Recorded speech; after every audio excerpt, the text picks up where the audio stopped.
Dia buka jalan saat tiada jalan, dengan cara yang ajaib dibukanya jalanku.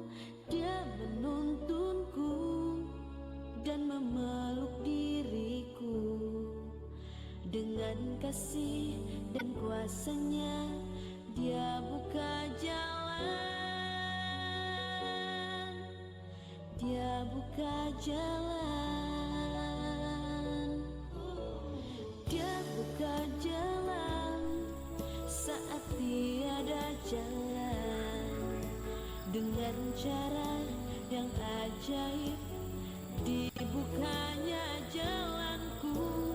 Dia menuntunku dan memeluk diriku, dengan kasih dan kuasanya Dia buka jalan. Dia buka jalan di belantara. Dia tetap menuntunku. Sungai di gurun aku temui, langit bumi kan lenyap, tapi firman-Nya tetap. Saat ini Dia buka jalan.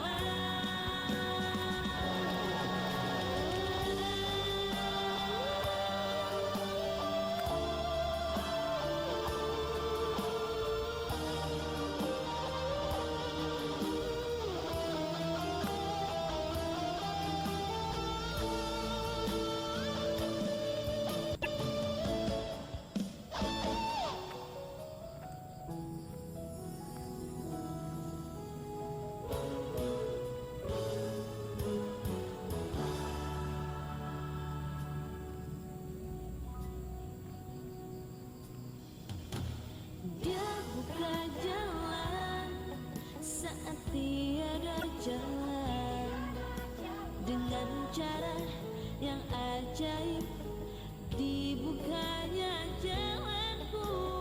Dia menuntunku dan memeluk diriku, dengan kasih dan kuasanya Dia buka jalan.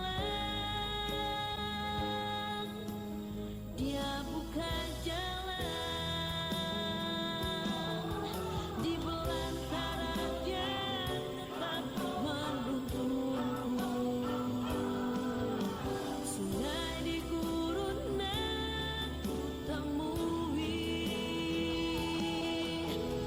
langit bumi kan lenyap, tapi firman-Nya tetap. Saat ini Dia buka jalan. Dia buka jalan.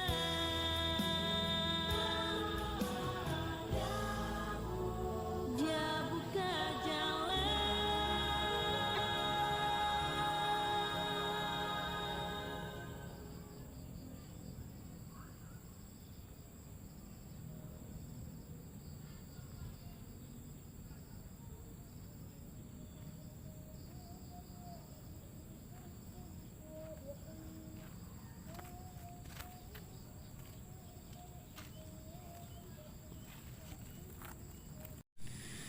Shalom teman-teman.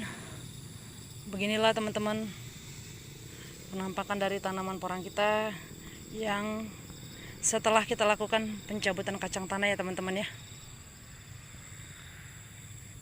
Seperti ini, gulmanya sudah kita bersihkan, kacangnya sudah kita cabut seperti ini. Nah, seperti yang saya jelaskan di video saya sebelumnya tentang naungan kacang tanah. Jadi di sini dapat saya buktikan teman-teman ya. Seperti ini nih teman-teman. Tanaman porang kita setelah kita melakukan pencabutan kacang tanah. Jadi tanaman porang kita itu kecil-kecil seperti ini teman-teman. Memang kebetulan saya tanamnya juga dari katak yang sangat kecil ya teman-teman ya. Nah, seperti ini. Nah, di sini jadi ada nih teman-teman nih. Ini ada. Nah, di sini ada, di situ tidak ada teman-teman. begitu seterusnya gitu teman-teman.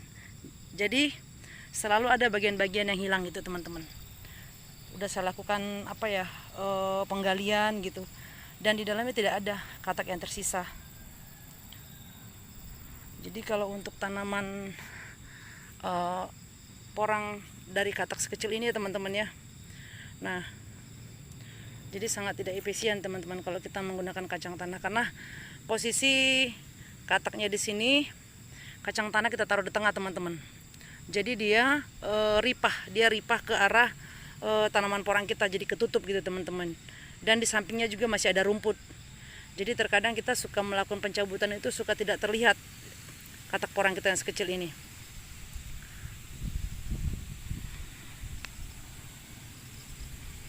Jadi begitu teman-teman. Beda lagi kalau kita menanam dari umbi. Kalau kita misalnya menanam dari umbi, karena tunasnya cukup besar, jadi agak mudah untuk dilihat gitu teman-teman.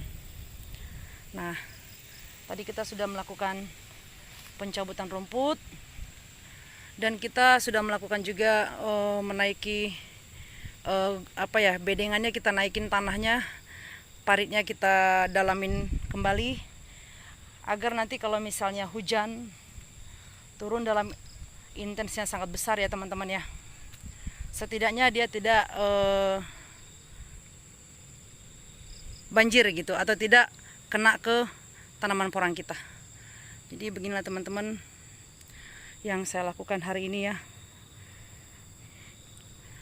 Mumpung lagi libur kerja di toko, saya datang ke lahan, saya melakukan pembersihan gulma, pencabutan sisa dari kacang tanah yang belum tercabut, sama menaikkan tanah yang ada di parit.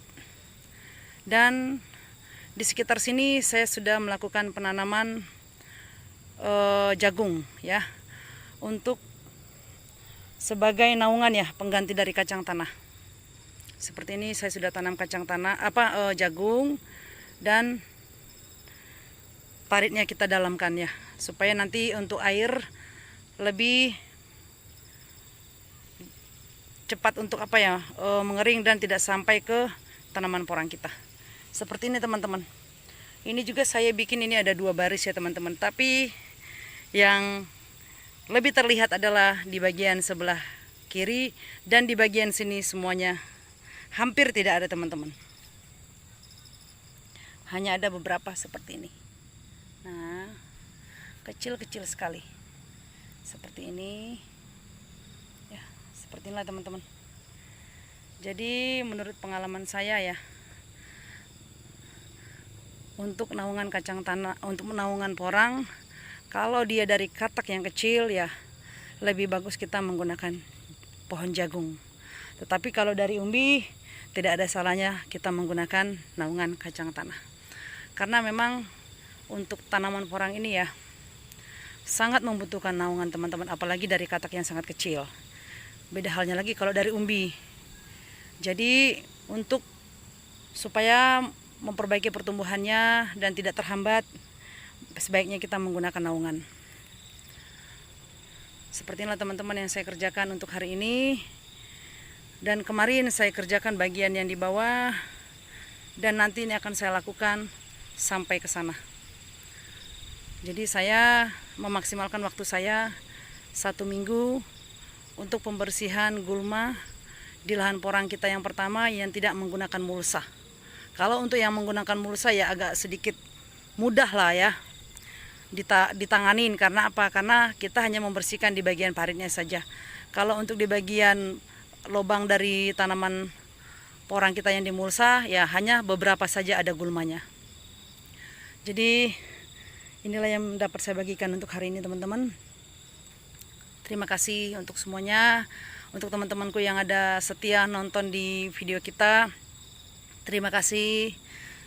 Kalau misalnya ada komentar, boleh di komentar, dibantu share juga, di subscribe juga, dan dibagikan ke teman-teman kita yang lain. Apalagi untuk teman-teman kita, para petani porang pemula.